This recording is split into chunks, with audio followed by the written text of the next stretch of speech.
ગણેશ ચતુર્થી પર ગણપતિ બાપ્પા મોર્યા જ કેમ બોલાય છે? રોચક ગાથા જાણી ધન્ય થઈ જશો।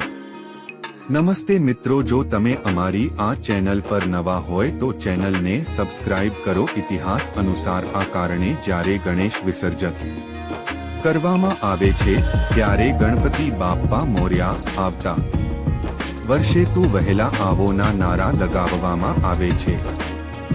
ગણેશ ચતુર્થી પર ગણપતિ બાપ્પા મોર્યાનો નાદ ગુંજ્યો, જાણો કેમ ગણપતિ બાપ્પા મોર્યા જ બોલવામાં આવે છે।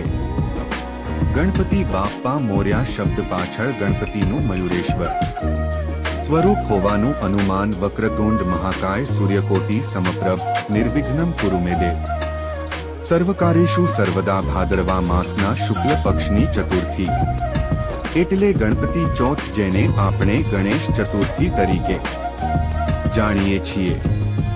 આ ચતુર્થીથી 10-11 દિવસ એટલે કે આનંદ ચૌદશ સુધી શ્રી ગણેશજીનું આપણે સૌ વિશેષ રીતે અભિવાદન કરતા હોઈએ છીએ। જો કે ગણેશ ચતુર્થીથી દેશભરના ગણપતિ પંડાલોમાં એક જ ગૂંજ સંભળાશે, ગણપતિ બાપ્પા મોર્યા। છેવટે તેને શા માટે કહેવામાં આવે છે? આ પ્રશ્ન ઉદ્ભવવો સ્વાભાવિક છે। અમે તમને એ જણાવીશું કે કેમ ગણપતિ બાપ્પા મોર્યા જ બોલવામાં આવે છે। ગણપતિ બાપ્પા સાથે સંકળાયેલા ગણપતિ બાપ્પા મોર્યા શબ્દ પાછળ ગણપતિનું મયુરેશ્વર સ્વરૂપ હોવાનું માનવામાં આવે છે। ગણેશ પુરાણ અનુસાર સિંધુ નામના રાક્ષસના અત્યાચારથી તમામ લોકો કંટાળી ગયા હતા। તે ખૂબ જ શક્તિશાળી હતો અને દેવી દેવતાઓ તમામ મનુષ્યો તેના અત્યાચારી સ્વરૂપમાંથી બચવાનો માર્ગ શોધી રહ્યા હતા।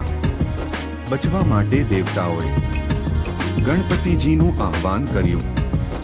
સિંધુને મારવા માટે ભગવાન ગણેશે પોતાના વાહન તરીકે મોરને પસંદ કર્યો અને 6 હાથવાળા અવતાર ધારણ કર્યા। ભક્તો ગણપતિ બાપ્પા મોર્યાના નારા સાથે આ અવતારની પૂજા કરે છે।